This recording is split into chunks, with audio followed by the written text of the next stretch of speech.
Hello, my name is Martin. I am a linguist and a translator. Welcome to my language channel.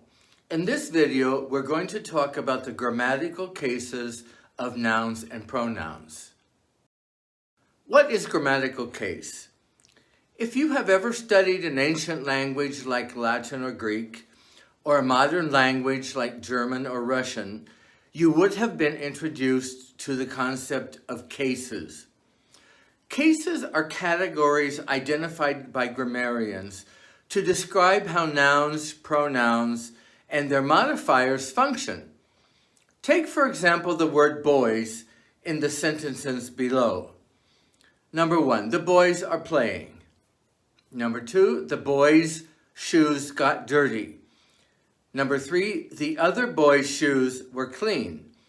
The word boys is pronounced the same, but the meaning is different in each sentence. In some languages, the endings of nouns change a lot more, depending on the nuance of the meaning. This is referred to as inflection and can make the learning of grammatical cases more complicated. Speakers and students of modern English can be thankful that our language has dropped most of the case system. English nouns and pronouns have only 3 cases. Subjective, for the subject of a predicate. This is also referred to as the nominative case. Possessive, to indicate possession. This is also referred to as the genitive case. And objective, for the object of a predicate or of a preposition. This is also referred to as the accusative case. Subject and predicate. Before going any further, let's review the definition of subject and predicate. The subject and predicate are the 2 most basic parts of a complete sentence. The subject is the person, place, or thing that is performing the action. The predicate is the action or state of being that is performed in the sentence. The predicate consists of a verb and can also include modifiers, phrases, and clauses. For more information on this topic, please check out my separate video on the parts of a sentence. The structure of a noun is the same, whether it is the subject or the object. Only some personal pronouns have different forms to distinguish between subjective and objective cases. These are vestiges of older periods of English when the grammar was much more complicated. These are the pronouns. I is the subjective case, me is object. We is the subject, us is object. He is the subject, him is object. She is the subject, her is object. They is subjective, them is objective. The pronouns you and it are the same whether used as a subject or an object. For more information on subjective and objective personal pronouns, please check out my separate video on pronouns. The possessive case indicates belonging. My book means that the book is mine. The court's decision means that the decision belongs to the court. In English, the possessive case is usually indicated by adding apostrophe s in the singular and s apostrophe in the plural. However, if the plural form of the noun does not end in the letter s, for example, men, possession is indicated by adding apostrophe s, men's. This can be quite confusing because plurals are also formed by adding the letter s. And until recently, the plural of single letters of the alphabet and of numbers was formed by adding apostrophe s. Example, mind your P's and Q's. Now it is acceptable and preferable to write in the 1950s without an apostrophe before the s, although apostrophe s is still used to form the plural of single letters of the alphabet. This is really confusing, and one can't blame people for getting it wrong. Let's look at some examples of the possessive case of nouns. First example, the boys were playing. Here, boys is plural and is the subject of the sentence. No possession is shown. Next example, one boy's shoes got dirty. Here, boy is singular and in the possessive case to indicate that the shoes belong to the boy. By the way, the subject of the sentence is shoes. Next, the other boy's shoes were clean.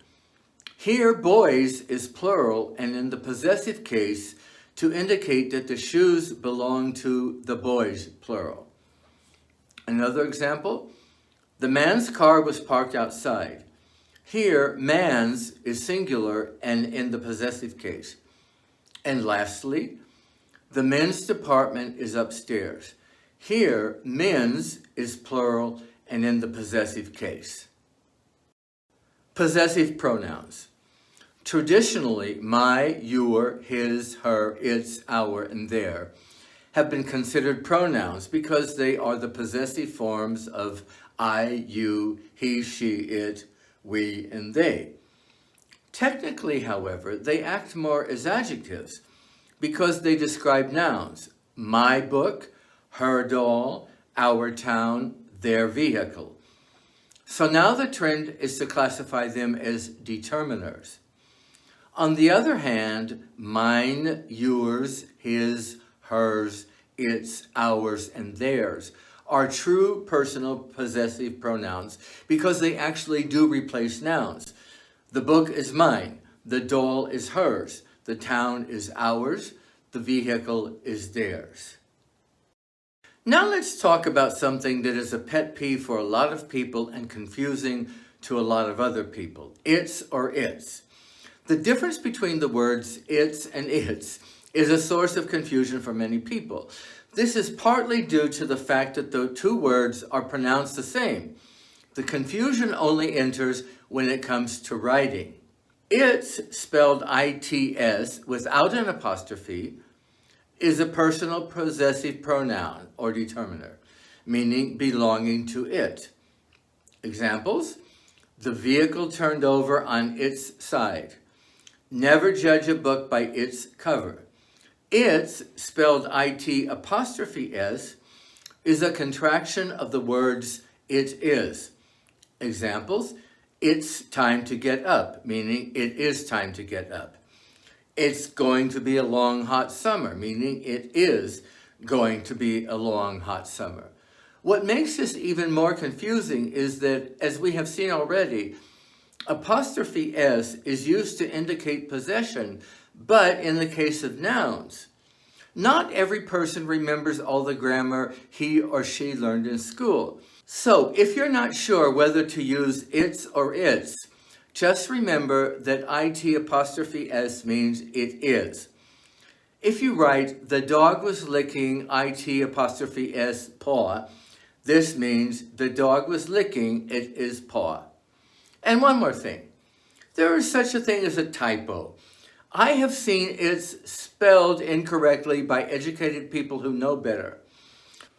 Sometimes our fingers seem to function independently from our minds, not to mention the autocorrect and voice-to-text functions of our electronic devices. Now let's review the grammatical cases of nouns and pronouns. Although English is a relatively uninflected language, nouns and pronouns are still categorized according to three grammatical cases. Subjective, for the subject of a predicate, possessive, to indicate possession, and objective, for the object of a predicate or of a preposition. Nouns are not inflected to differentiate between subjective and objective, but are inflected to indicate possession and plural. Pronouns have different forms for subjective, objective, possessive, singular, and plural. So that wraps it up for today's video on grammatical cases. If you have found this information helpful, be sure to like this video and click on the subscribe button for more like this one. Thank you so much for watching.